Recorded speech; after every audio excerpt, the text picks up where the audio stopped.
Maxsus texnika haydash uchun qayerga murojaat qilishimiz kerak? Qayerda o'rgansa bo'ladi? Haydashni o'rganish uchun. Da.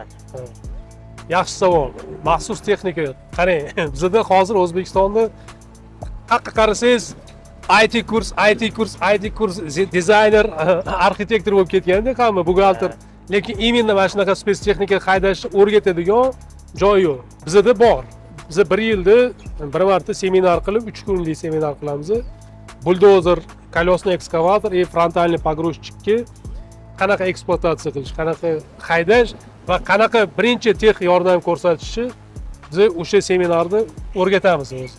Masalan, Kunlik seminarda maxsus texnika bo'yicha boshqarishni o'rgatasizlar. Da. Пожалуйста. Zo'r imkoniyat. Xohlaganlar kelishi mumkin. Tekinga. Tekinga. Yana osham beramiz obed paytida. Foydalanadi shunday imkoniyat. Spets texnika Toshkent juda katta mana spets texnikalarni olib kelib beradigan firma va tekinga buni haydashni ham o'rgatishar ekan.